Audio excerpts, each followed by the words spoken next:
The Wally Show podcast is our daily radio show heard live through the WayFM app each morning and hosted by Wally and me, Betty Rock. For more fun, be sure to connect with us at wayfm.com/Wally. The Wally Show podcast is brought to you by Colorado Christian University Online, where you can earn a degree online just like Betty Rock. Learn more at ccu.edu/Wally.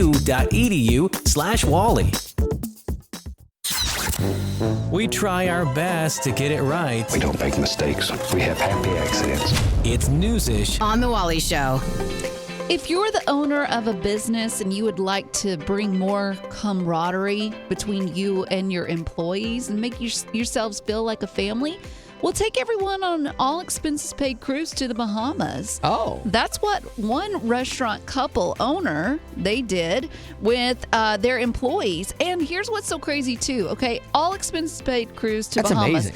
That means they covered the flights, the cruise tickets, their lost wages, so that because they shut the restaurant down for the week, they made sure that their employees still got paid. And they even gave them holiday bonuses on top of that. That is crazy. And here's what's crazy, too. They even invited some of their former employees and some of their loyal customers. Really? Yes. That is nuts. You just don't hear many stories like that. Like I know. I would have to believe if they're doing that kind of stuff, they either A, messed up really badly and like, okay, don't anyone sue us, here's what we're going to do, or they consistently create an atmosphere like that where their turnover is probably very low, like people would want to work there. Right. Well, the couple that owns the restaurant in Ohio, they claimed that they took their own family with them on a cruise and they realized what a bonding experience it was. Yeah. And they wanted to create that for them and their employees as well. And a lot of their employees were like, yeah, we went on the boat as a team or like employees, but we came back as a family. Oh my goodness. It really did work, yeah. And the owners did say, too, our staff are everything. They're the blood, life, and heart of the restaurant, which means a lot to, I'm sure, their employees, because I'm sure you get looked over a lot by customers who are like, where's my oatmeal, you know, or whatever. What kind of restaurants are you going to? Cracker Barrel. But I'm sure it's nice to be noticed and cared for by your bosses. I think it's interesting that the employees came back feeling like family, because sometimes like when you're on a trip with your family, you're like, I just want off this trip. And so the fact that it paid off even better for them as an organization. You're right, because that could have easily backfired. Oh, 100%. Like you and I have been on a cruise and look how messed up we are. Oh, man. Well, there you go. That's going to do it for your news-ish for this hour. Thank you, Miss Rock. Uplifting WayFM, this is The Wally Show. And sometimes people will hit me up and say, hey, I need some advice about a situation. And I'll write them back and give them my thoughts. But then I'm like, I like to roll this out and see what other people would say as well. Here's the situation. So this person says, hey, I have two older brothers and a younger sister that I love so much. But when it comes to things like hanging out, it can be a little challenging. We're kind of in different tax brackets and stuff. And a few months back, it was my birthday, and my sister remembered my older brothers, but didn't remember mine. Oh, yeah, that hurt. And so I was talking to my oldest brother and said, hey, you've been talking about coming to visit. And so let's do that. So we made plans. Our last conversation, he said he'd look into flights, and then nothing. I love my family. I enjoy their company, but it makes me wonder, how do you get someone to follow through with things that they've said they've planned? Ooh, yeah, that's a tough one. It's hard. And I admire this person for still fighting for the relationship, because a lot of people could be just offended and walk away. You know what? And I told him to give up. And so, no, I did give him what I thought was some practical advice. I said, look, you're looking for something from people that maybe aren't wired to give that to you because of their situation. I don't know if they're, self-absorbed, if they're too busy, but you keep going to that well and keep getting disappointed. What's going to happen? You can say something and it doesn't change. So you're going to just keep getting hurt. And so you should probably, because it's family, but the family is just people. You just happen to be born into them, but they're just people, and people mess up. So look for other relationships that do fulfill you in that way, and those become your people. So that was my advice. Now, that doesn't solve the how do you get, your family to show up to an event, or friends even to show up. And so I am curious from your standpoint and what you've lived, your life, because Betty has to be intentional with plans and making plans and stuff with her friends too. I think everybody has to at some point. Yeah, and so I'm curious, what are your steps? Like, how do you get someone to follow through with plans that you make? Because we say it all the time. Oh, let's get together. Oh, my gosh, yeah, we'll do that. And then You never do. 100%. So do you have, like, a strategy? Do you have a way that you do it of following up or something that's not off-putting? Like, what do you do? What advice could you give this person? 855-33-WAY-FM is the number. That's 855-33-WAY-FM. I'd love to get your thoughts on this for this guy.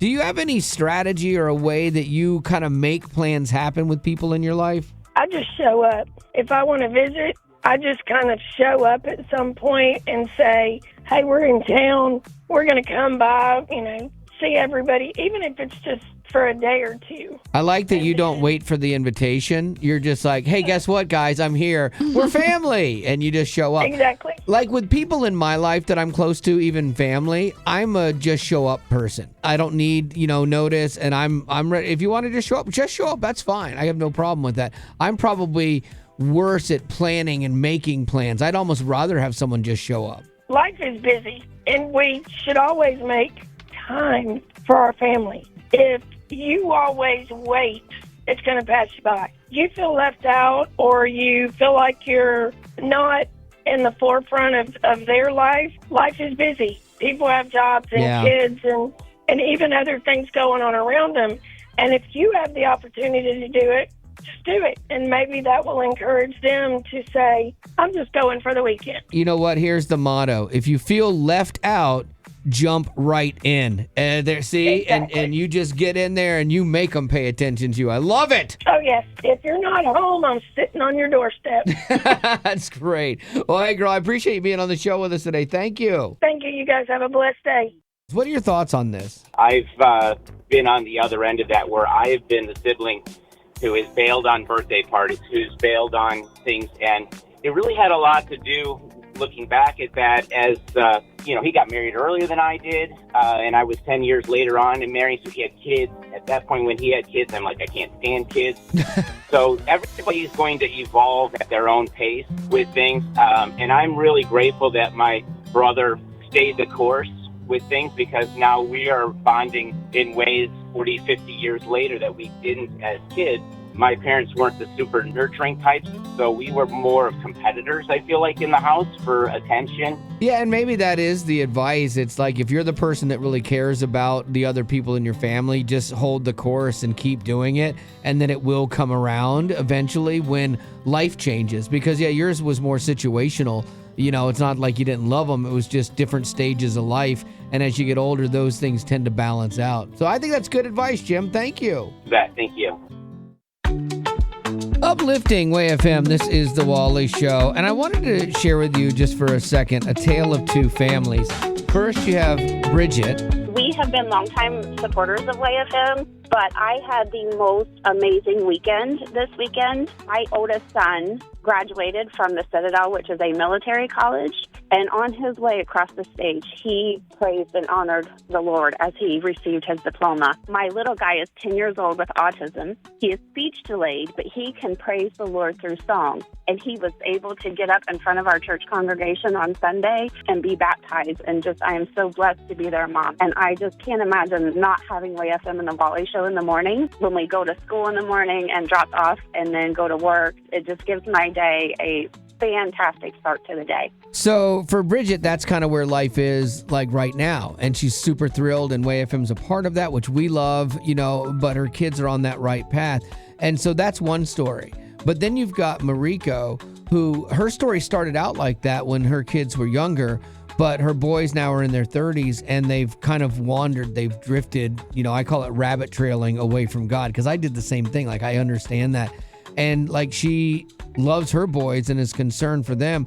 But WAY-FM was a part of their family when they were younger.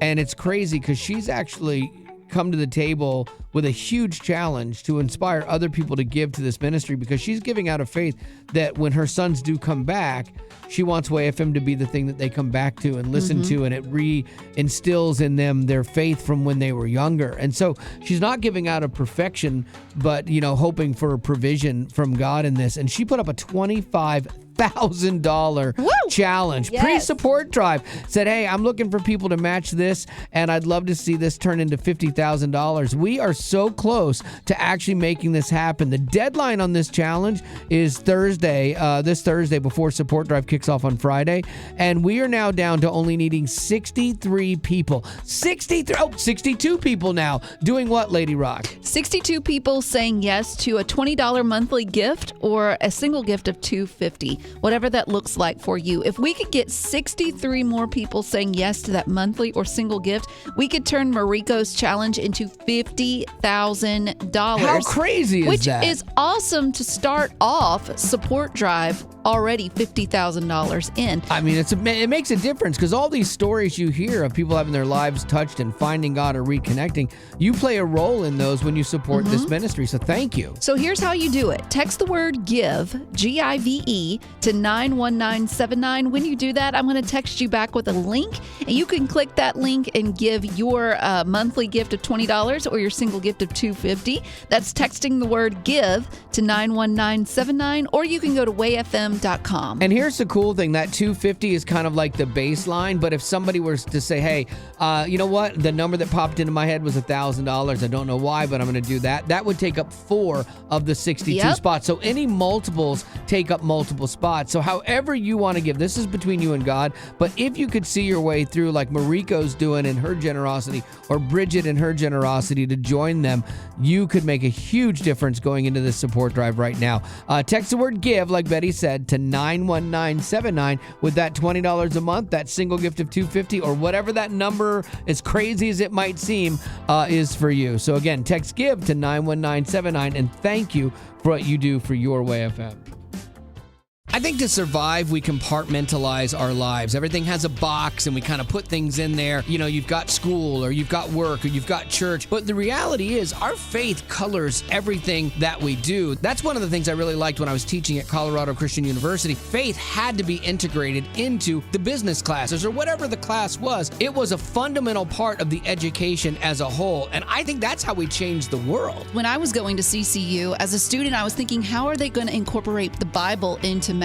And somehow they made it happen. All CCU online courses are designed for busy adults, and most courses, they're only 5 weeks long. So you can take one class at a time and still have time to enjoy your life. I know I wrote papers at a campground one time, so it wasn't crazy once you get the system down. So that's why if you want to continue your education, both Betty and I highly recommend Colorado Christian University. It's never too late to pursue your passion. Take the first step today and visit online.ccu.edu. CCU is a nonprofit impact partner.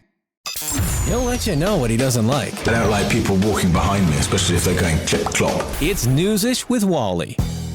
Inside of our faith, we talk about being born again, and it was a concept that Jesus actually explained to Nicodemus when Nicodemus was like, hey, dude, wait, how can I be born twice? What are you talking about? It's like very foreign to him. Mm-hmm. Well, there was a kid recently who was born again, and not in the faith sense, but in the more literal sense. What do you mean? Okay, so a routine check of this mom who was pregnant told her that her baby had an obstructed airway like at 25 weeks, and it could be fatal if not addressed.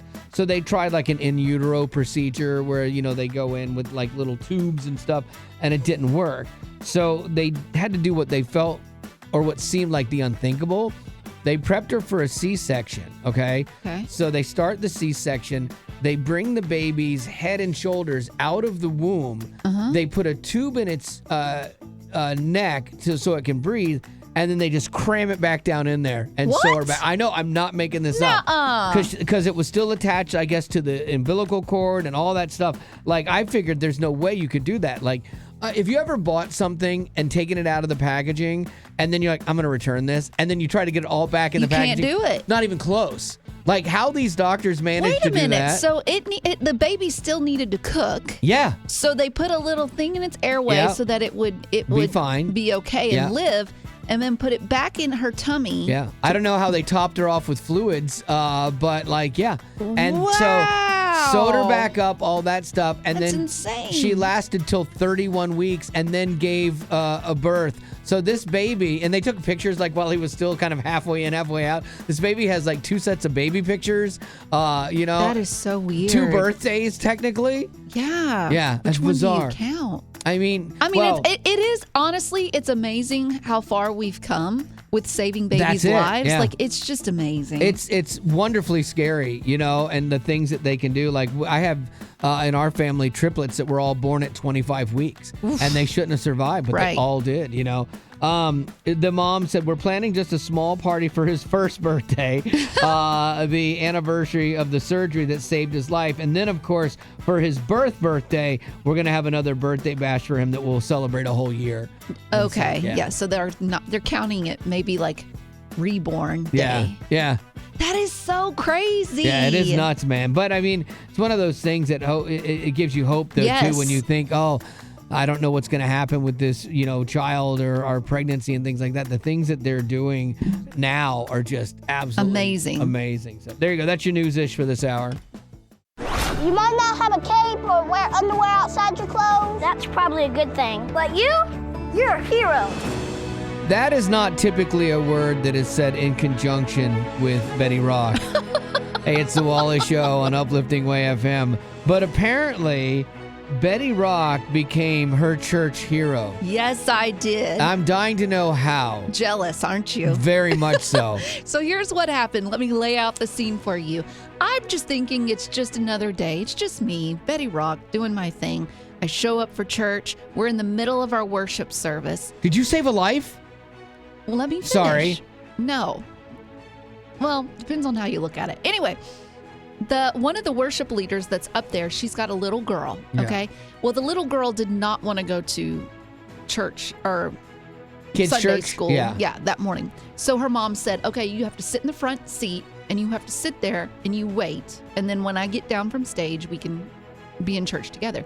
This little girl, who was probably like 3 or 4, walks up on stage in the middle of the service. Of course she did. To tell her mom. You go to like a service where everything, there's nothing off limits.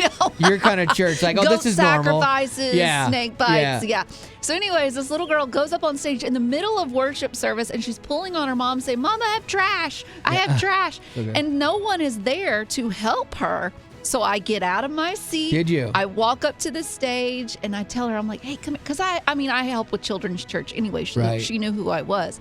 And found her dad, who was outside helping with something else. But I was the church hero. I had so many people stop and tell me, thank you so much for doing what you did. Because, she didn't know. She was a little girl. Yeah. She didn't know that she was disrupting. And so I'm here to help. What can I say? I was like, don't talk anything else about it. I don't want to hear anymore. But here I am talking about it on the radio. I'll wait till I get to work to tell everyone, but thank you. Okay. You're welcome. I had that story pictured different in my head, like when she walked up on stage and then I thought, this 3-year-old goes to fall off the stage. Betty Rock dives out of her chair and keeps her head from being cracked on the ground and then holds her up and it's like, it's a miracle. I'm such a hero that I stepped in before that could even happen. That's true. Everyone else are late heroes. So, okay.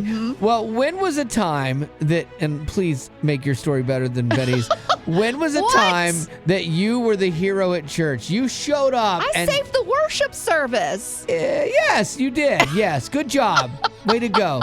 Good job, buddy. She didn't stay up on there and then start crying and screaming. I helped. That's very true. And no one else did. You are a hero. But I know that there are other church heroes out there. Maybe you had to be a janitor and unclog a toilet. Yeah. And no one knew about it. But this is your time to tell someone about it. Or maybe you saved a life at church. We don't know. Something like that. So whatever it is, I'm sure it's going to be strong. 855-33-WAY-FM. That's 855-33-WAY-FM. What was your church hero moment? So what was your church hero moment? So I'd work tech team as part of my church. And one Sunday, we completely lost power in the middle of a service. So you went and got a treadmill, hooked up leads to it, and you generated electricity to finish the service out? No, so the power was only out for 20 seconds. Okay, not as good of a story. But I jumped in as everyone stepped back, put their hands up like, I don't know what to do. I just jumped in, started flipping random switches, getting everything back on. That's me in a crisis. I try to help by pushing every button, and eventually I figure it's going to work out. And for you, it did work out. You were the church hero. Yes. All right, Michelle, how are you the church hero? I remember when I was younger and we lived in Jersey, we went through a hurricane season that we actually had a hurricane come. Like, a lot of our homes for the congregation did not have, like, a safe place to be at. So a lot of us bunkered in at the church. And I remember the youth group was very scared. A lot of them were crying, worried, like, are we going to be okay? And I took it upon myself to just kind of, in the middle of the dark, with our lanterns, just make games and make light of the situation to kind of, like, get them out of their fears and remind them, like, we're protected, we're covered, we got God with us, like, we're going to be okay. And it kind of lightened up the entire mood. The crying stopped, and everybody just kind of, like, took a deep breath and calmed down after that. That's a lot better than I would have handled it. I would have been like, all right, the next person that cries is going outside. So You're going with the hurricane. Exactly. So you were the right hero for that moment for sure. Thank you, guys. I hope you guys have a wonderful day. So how are you the church hero? Hey, so whenever I was about 14, I came back from church camp, and we were given our camp testimony. And our youth minister, she was about 4 or 5 months pregnant at the time with twins. And she was really having trouble finding adult volunteers to help her. So after my little camp testimony was over, I turned it into how excellent of a youth minister she was, but that she needed some more adult help because she couldn't do it all herself. I knew I was going to say that, but I didn't anticipate how many adults came up to me afterwards and said, well, they say from the mouth of babes comes the absolute truth, and you made us feel very convicted, so we're going to sign up now. Nice. There's nothing like kid guilt. Kid guilt can get adults to do a lot of different things. So you did well. You used your powers wisely. All right, Anthony, you're up. How are you the church hero? I was the church hero because I actually did save a life at church. Okay, now Betty Rock, she got a kid off stage. Listen, it possibly could have turned into a life or death situation. It could have. It had the potential. So Yeah. what was your real one there, Anthony? So we were at church one day, and there was a gentleman sitting at the end of the pew from us. And, he couldn't hold it in. He was crying, right? And everybody's walking past him, kind of patting him on the back. And I felt like I needed to be there. So something told me to invite this guy to my house for a barbecue, and I did that. Wow. He came right after church. And so, long story short, the night before he found out his wife had been cheating on him for a long time, and he was planning to commit suicide that day. Wow, you really did save a life because you listened to that thing inside you. And I think that's God saying, hey, I want you to be part of the story. And you did something for him that let this guy feel seen and loved. And I would imagine it did something for you and your follow through in your faith too, right? Yeah, so we're best friends. We live on opposite sides of the country now, but he's remarried. He has 2 beautiful kids, and he's a great story. Also, way to one-up me. Thanks a lot. You're welcome anytime. Now here's some news. That's not so fun to tell. Just kidding. It's news-ish on The Wally Show. To me, McDonald's Coke, no ice, is one of the best things on the planet. It's the right temp. It burns just enough when it hits the back of your throat, but not too much. It is the perfect mixture of chemicals. I would like to judge you on this, and I have before in the past. Yeah. But I will say I'm not a Coke fan, but I am a big sweet tea fan. Yep. And the McDonald's sweet tea is disgusting. But Chick-fil-A, they have it dialed. You know what you like. Yeah, yes. And so when somebody messes with that, you would be up in arms. And so for years, you used to order your Coke, then you had to go to the counter and get refills, and then they did the self-serve soda machines and wisely avoided those horrific freestyle machines where the red ones and you can just mix 47 different, that's all the same flavor because it gets used by the same nozzle. Horrible. So they avoided that. But now, you can fill your cup up all willy-nilly, top it off just a little bit before you go. But it appears that they might be going back to a bygone era and having it where you have to go back up to the counter to ask for refills. Why? They are getting rid of their self-serve soda machines. It's a slow transition, but it's already happened in places around the country. I know a few McDonald's I go to. You never know now. You're like, wait, do you have I got to come to you. They said by 2032 that they're going to all be gone and you'll have to go to the counter. But why, Lord, why? I know that's what you're asking. it's hard enough to get a person at the counter to even acknowledge you exist, especially since they started pushing people to those kiosk machines. Like, there's no one that even walks near a register now, you know? And so now you're going to have to go and flag somebody down to get a drink. It's because they say it saves money and reduces waste. The self-serve machines cost a lot of money to maintain, clean, and restock. And I think this is the big one because it will limit how much is used.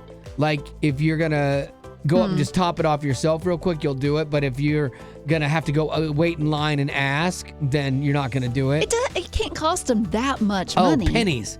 Yeah, so per why sip. make it such a big deal? I know. And the other thing is people like taking drinks without paying. Like, that's a problem. Yeah. Like, I Yeah. think that's wrong. Right. Or like when people order a thing for water and then they'll get like Right. Sprite to That's try to wrong. hide it. I think that's wrong. Yeah. Now, I'm curious where you land on this. I went to a McDonald's one morning. I was driving home from Atlanta. I go to a McDonald's. Out of character, this McDonald's Coke was horrible. But I didn't realize it till I got a few miles down the road, and it was just abominable. So there was another McDonald's. Yeah. So I pulled into that McDonald's and I went in, I poured that drink out. I didn't drink it. I poured it out and I got a refill at that McDonald's and then proceeded. I know. I don't know if that was wrong or not because they could have different owners. But no, I think you're fine. As a brand, I think they it's needed to fine. make good on that. Yeah, because here's the thing. It wasn't your fault that it was bad in the first Exactly. place. Someone didn't do their job. So I think as a customer, you should get what you paid for. And I didn't drink it and then go get another one because that I think would be wrong too. Like if you just keep that cup all day and just keep stopping at McDonald's, that's wrong. But there are some notoriously cheap people in this world that were doing just that. And you ruin it for all of us. Uplifting Way FM, this is the Wally Show. And they say that learning is a lifelong process. Like you should never stop learning. But sometimes you learn how not smart you are. And it comes usually later in life. You're like, wait, what? This thing I've believed my whole life is not accurate. You know what? I recently had this experience with my dad because we were at a restaurant and he was like, oh, are you going to order the salmon? And I was like, Dad, just so you know, you don't pronounce the L in salmon. You say salmon. He's like, oh, I'm glad you told me that. Now, this man will be 72 this year. That's a long time to believe the L in salmon. Yeah, I can't believe he would be even ordering salmon. Oh, he wouldn't. He was saying it as a joke. Oh, okay, good.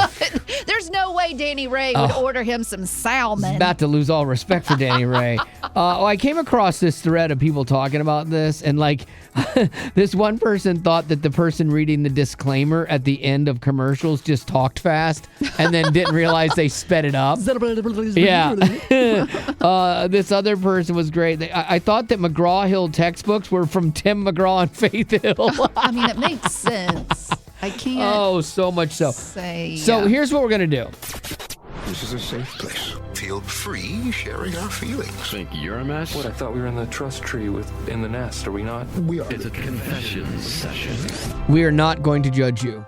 And when I say we, I mean me. I can't promise Betty. But we are not going to judge you, okay? You can share with us that thing. It's a safe place. You can share with us that thing that you recently learned that you're like, I cannot believe I went my whole life and I'm just finding this out now. And listen, you can also call anonymously. Sure. You don't have to if use you your don't name. want to give your name. But like Wally said, this is the trust tree. Yeah. And there will be no judgment. I found another one. This is great. Because Elton John always wore those big sunglasses, I thought he was blind. So good. See, we laugh at them. Yes, but not you. Not at you. You will be like, you know what? That makes sense. We did too. So 855-33-WAY-FM is the number. We love having you on the show with us. That thing that you learned that you're a little embarrassed that you learned so late in life. 855-33-WAY-FM. So what is that thing that you learned embarrassingly late in life? Okay, so I'm 49 years old, and it wasn't until just a few years ago that I thought fantasy football was women running around in their lingerie playing football. Oh, because they did try like a weird league thing like that at one point. So I bet when your husband wanted to get in the fantasy football league at work, you're like, absolutely not, sir. Yeah, it was a small battle. I'm glad that it's way nerdier than you thought it was. Right? Yeah. All right, Katie, you're up. What is that thing that you learned embarrassingly late in life? So we were out to eat with friends, and I looked over at their car, and I thought, oh, my gosh, I didn't know that Buick made that car. And my husband looked at me, and he goes, what are you talking about?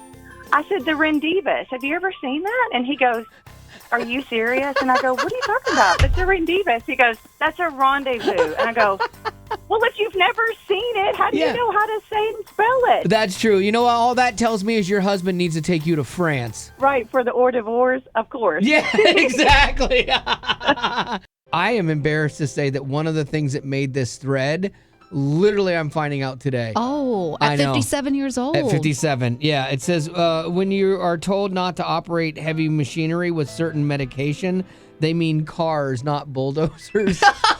I literally, my whole life, up to this moment right now, I've always thought that's such an odd, specific thing. Because I grew up in a construction family. Yeah. So, okay, you don't, operate a drag line or a backhoe or a heavy loader. machinery. Yeah, that to me is heavy machinery. Right. A car, I don't think of that. You say car.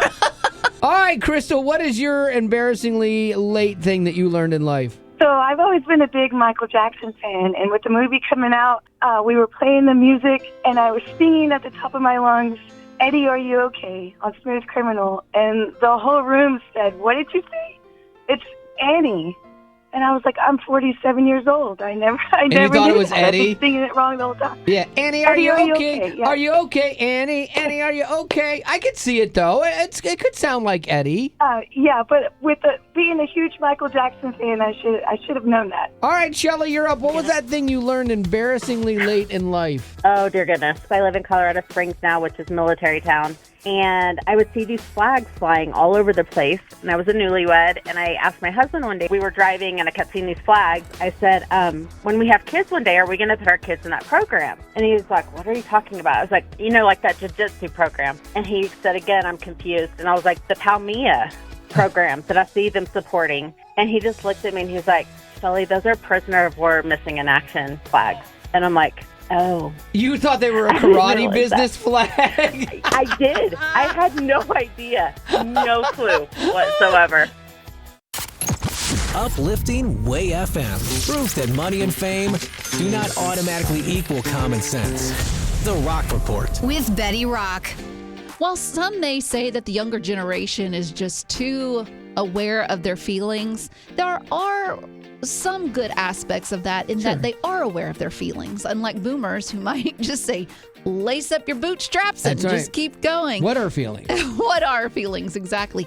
Well, there are also, because of social media, that stars have been able to step up and be honest with their own mental health journeys. And I think that can be helpful, especially to their fans. If their fans look up to them, like, that is helpful. The first one we're going to talk about is Justin Bieber. I mean, this kid grew up as a 13-year-old kid in the industry, and that usually doesn't produce good results for these kids as they get older. And he struggled, you know? Right, yeah. And sadly, too, we watched him struggle. It was all in the public eye. And he said that he dealt with a lot of depression. He just felt like there was just one trouble after the other, and felt like nothing was ever going to change. I do think that he's done a good job at talking about getting help and talking about his faith and stuff. Yeah. And while it's not whose faith is perfect, I mean, mine can look just as messed up, too. But I think that there's value in that, like you're saying, because people look up to them and it destigmatizes some of it, I think. Oh, I agree. Yeah. And I think that he's hopefully going all downhill from here, like a good thing. In a good way. Yeah, in a good downhill way. in a good way. Yeah, Usually downhill in a good way. Not uphill, downhill. You get what I'm saying. It's all downhill from here is good, but you're going downhill is bad. Right. See? I think I see. Yeah. Okay, so another person, this one's going to surprise you, is Julie Andrews. Getting to know you, getting to know all about I mean, I know her work from Sound of Music and Mary stuff. Poppins. The Princess Diaries. Yes. But, did she ever talk about mental health stuff? Well, it turns out that she was pretty quiet about it back in her younger days, but she had realized that when she was going through her her divorce, that she was going through a really bad depression. She was trying to raise her children, trying to have this career, all these things, to juggle a lot of things. And she actually said that a director that she was working with, he was going through a similar situation, and he kept telling her, you need to go to therapy. You need to talk to someone. You need to go to therapy. And so she did, and she said she's actually stuck with it. And she said anyone could benefit from therapy. I believe that. No, you don't. And sorry. And then finally, Jelly Roll. You know him from this song with Brandon Lake. I'll bring my heart been through hell. Hallelujah. He's been very open and honest with his mental health. He said that in his earlier days, he dealt with a lot of severe depression. So I guess that's even one step further. Yeah. But he said that he would have moments of extreme productivity.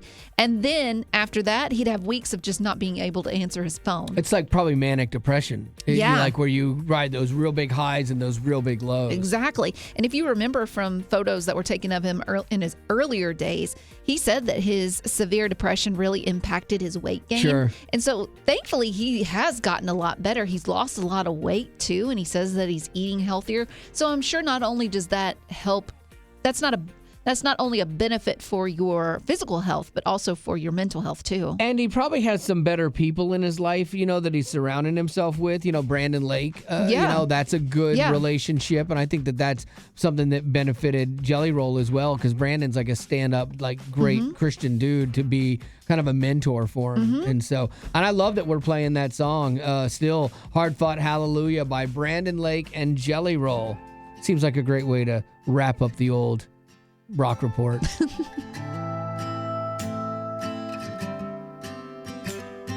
Yeah, I don't always feel it.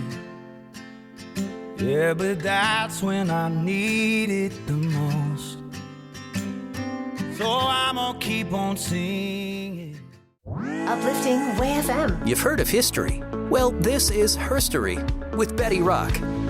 I have some exciting news when it comes to women's world. Cherie DeVaux. You may not know who that is, but Cherie DeVaux is the first woman to ever train a Kentucky Derby winner. Oh, okay. Yeah, that was a big deal recently. Well, and I was like, you're telling me the very first woman? Like, it's all been men? It seems like that should have happened years before. Right, because the Kentucky Derby has been going on for like 150 years plus. That means that there has been no female winner, but she is the very first. And here's what I love too, because at the very end, she was interviewed and she said, I consider myself a horse trainer and I just happen to be female. She's so humble. So humble. So humble in that, yes, she helped a Kentucky Derby winner. You sure it wasn't she was the first trainer for the Kentucky Derby and it was turkeys winning?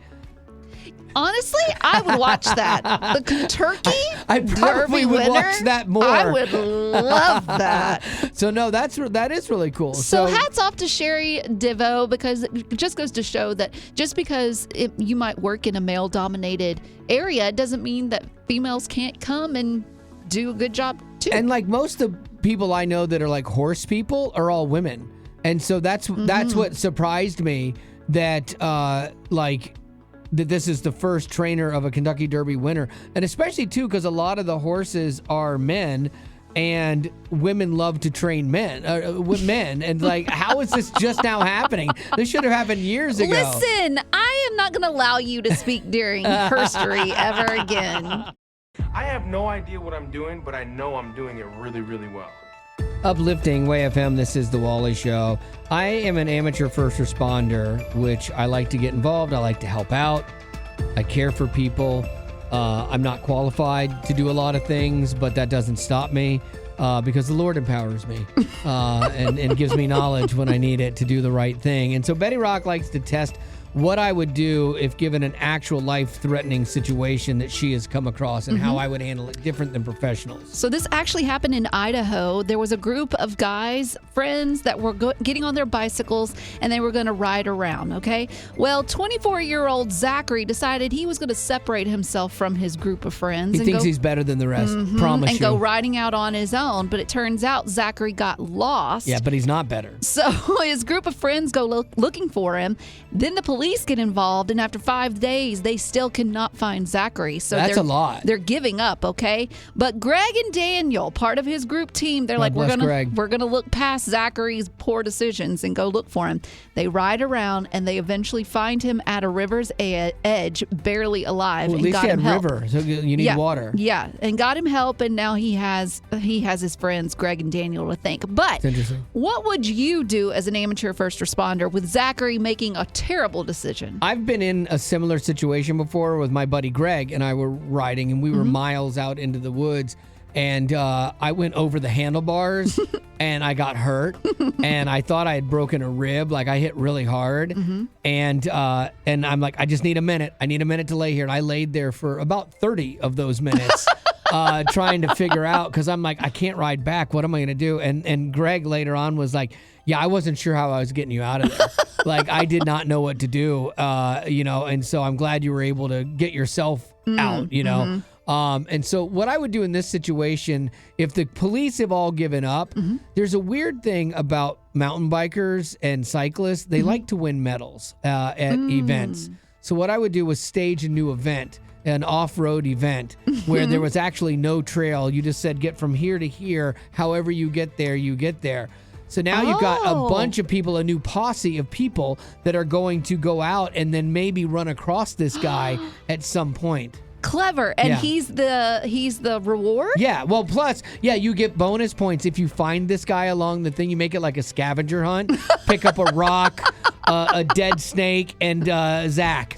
Like, if you pick up all those things, Zach is the golden goose. Okay. You're gonna win a bonus prize, and it's an extra medal. That's a great idea. Yeah, you save a life, and it really doesn't cost you that much. Plus, you probably make money on the entry fees. So there you go. Win-win. Genius. Random acts of audio. Uplifting Way FM. This is the Wally Show, and today's random act of audio comes to us courtesy of Matthew West, capitalizing on a social media trend, which I thought was really good. If you know Matthew, you know that he can write a song about something funny like nobody's business. We had him do a song about pizza one time, just off the cuff. Like toppings on a pizza, got deep dishes out his grace. With every slice of mercy, we shove into our face. He wrote one about a guy who drives for Uber and listens to the show. Well, if you need a ride in Tallahassee, you don't want to be a goober. This guy, his side hustle is strong. Let Daniel drive you with Uber. Come on now. And so we always go to him for these things because he's so good at it. But recently, there's this trend going around where you take the last text that you had with, like, say, your daughter or somebody that you love, and you use AI to just write a song about all of those texts. I've seen these. They're hilarious. Yeah, they're really good. And so this was Matthew West doing this with text from his daughter. And I love that he didn't go ahead and use the music himself. He actually let AI do it and follow the trend. And it created this banger. Chick-fil-A has pickle lemonade. If you're sitting in your car, please make sure it's turned off if the garage door is closed. Can you pick stuff in my closet you think I should get rid of? Stay away from creeps, honey. You deserve a godly man, especially a whole truck of them. You need to always be careful and aware of your surroundings. Where did I put that chapstick? I'm losing my mind. Do you need me or do you just miss me? Remember we have a show tonight. Need me to make you a latte? We are gonna do goodness of God instead of it as well tonight. Where you at, girl? Will you post my rap video? Can you tell me if you like my outfit? What do you want to do today? Mall or sauna or what? Dad loves you. Hey, really don't get a tattoo today. You'll regret it when you're on your way back up. Will you bring me a cortado?